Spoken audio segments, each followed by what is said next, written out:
Hello and welcome to another update video about Bitcoin as we're heading into a new trading day just after the daily candle close. Today we've got CPI data coming out. That will be a highly interesting day. Yeah, there's a lot of uncertainty in the markets.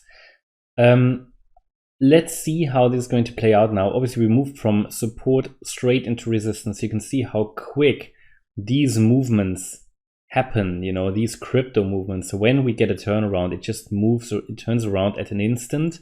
I did repeat that last week time and time again, that when these coins turn around, they turn around at an instant. They do it all the time. So that's why it's so important just to be ready. You can't always watch the chart to make your entry.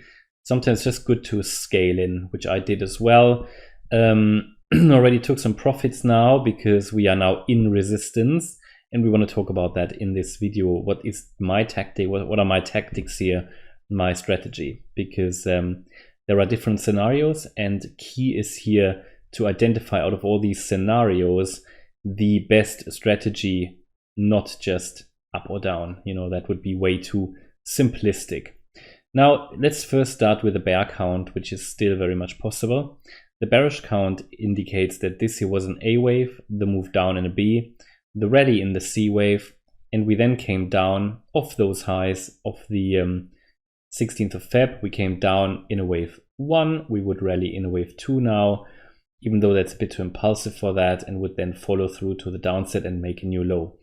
Now, the higher we go here, the less likely this gets, and this scenario has become quite unlikely. Now, why is that?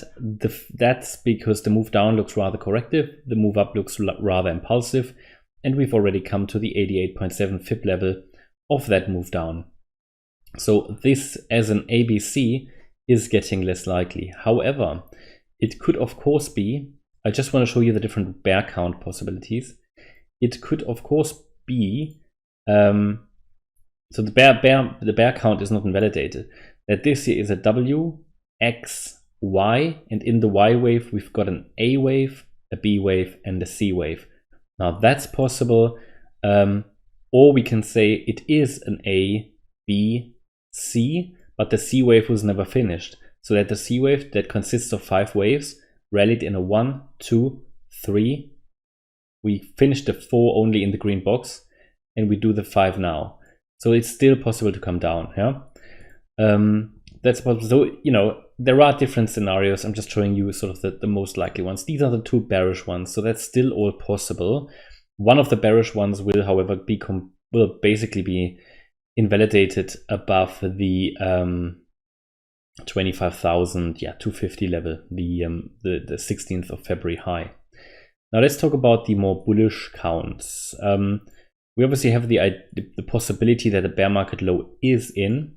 That of those November lows, we rallied in a 5-wave move in a wave 1. That could be complete. We came down in an ABC correction in a wave 2. There was support area. The idea was to turn around there either way, which happened, and it did happen quite a bit.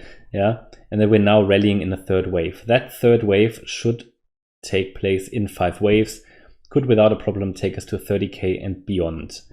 So this would be a very bullish count. To get confirmation for this count, we need to break above a certain level. So we need to break above the 27,485 level. Why is that the case? That's the case because until we really break above that level, it could be, also from a bullish point of view, that this here was not the entire wave 2, the move that started on the 16th of February, but that this was only the A wave of a larger wave 2. So A, now a rally in a B wave, and then we could come down in C afterwards. I think that would not be good for many altcoins, because for many altcoins they came too low already, or quite low actually in their relevant support areas. However, it's possible and not unlikely as long as we stay below 27,485. So this is main resistance. To the upside, we have resistance at 24,694. That is today's high or yesterday's high. Then we've got 25,000 here around about, okay, it's 330. And this is the Coinbase chart, by the way. And then we've got that key resistance at 27,485.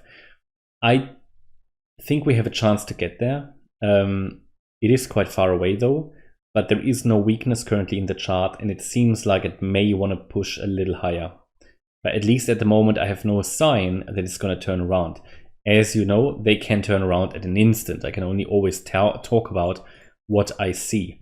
I would actually like the idea, or I actually like the idea of coming down, doing an A, B, C, because in the end you can make more money with it. You can take some profits in the resistance area and buy back lower in a C wave. Yeah? So that's actually an idea that is quite attractive. But either way, you know, what gives us now an advantage or the edge is what happens on the lower time frame, because I'm currently counting this as we're investigating if this is a 5-wave move.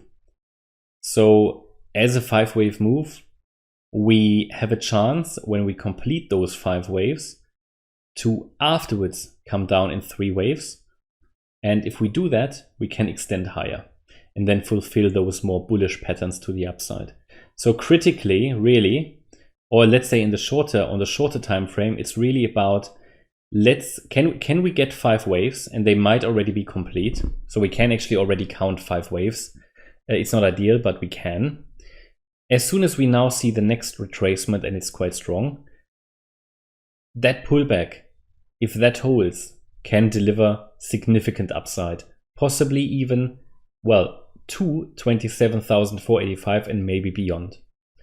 Okay, so these 5 waves here should be followed by a higher low in a more bullish interpretation, and we can define that support area now, and then we should get a rally from there. So tactically speaking, what is the tactics here? That the only tactics in my opinion that can really work here, well, it is obviously having a core position with an entry point down here, which I followed. So I did say many times that I'm going to enter in this area.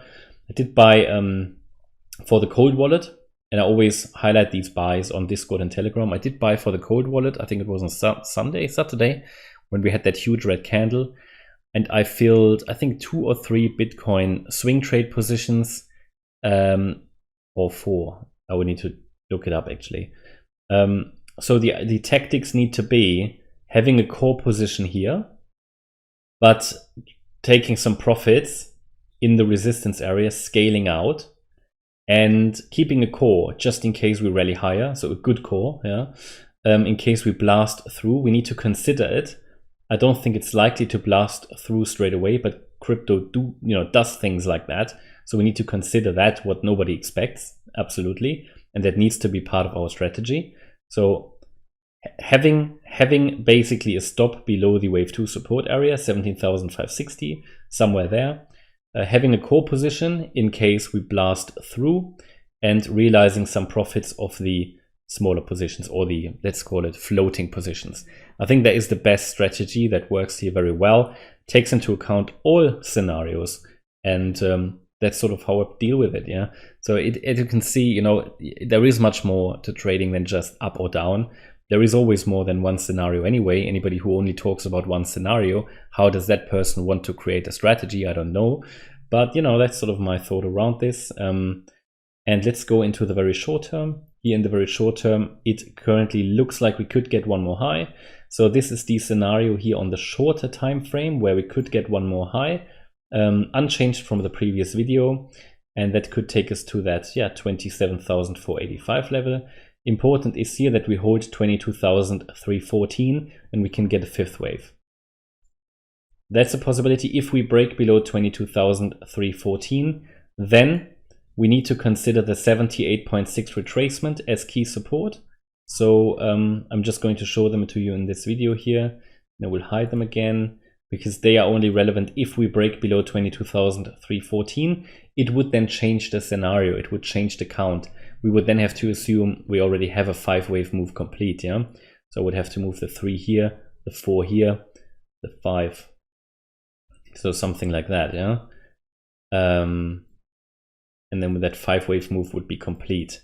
Doesn't look like it though, not at this stage. It looks a bit like we could get more upside, but it's way too early to say, right? The market will show. The market will show. What I want to emphasize here is that if we come down a bit lower, this would be the wave 4. That would be my first assumption. Key targets are highlighted here: 23,578, 22,879, and 22,314. We could get that 5th wave, and I highlighted to you the targets or resistances. And if we come down further, then it could be a wave 1 already complete here, or A wave. We would then come down in a wave 2 or B wave. By the way, if you hear someone snoring, that's the dog. In the wave 2, we would come down to 21,749 or 20,944, but we would need to hold that level, 20,944, and then we could get a 3rd wave. So that's sort of also then another entry point, right? Scaling into this support area, possibly with a stop below that area to trade further upside, as basically a floating position. So yeah, that's my update about Bitcoin. It's highly interesting. Will be interesting to see what happens today with CPI. I will keep you updated. Hope you liked the update. If you did, please hit the like button, leave a comment and subscribe. And if you really like the content, then please check out the channel membership. Thanks a lot for watching. Bye-bye.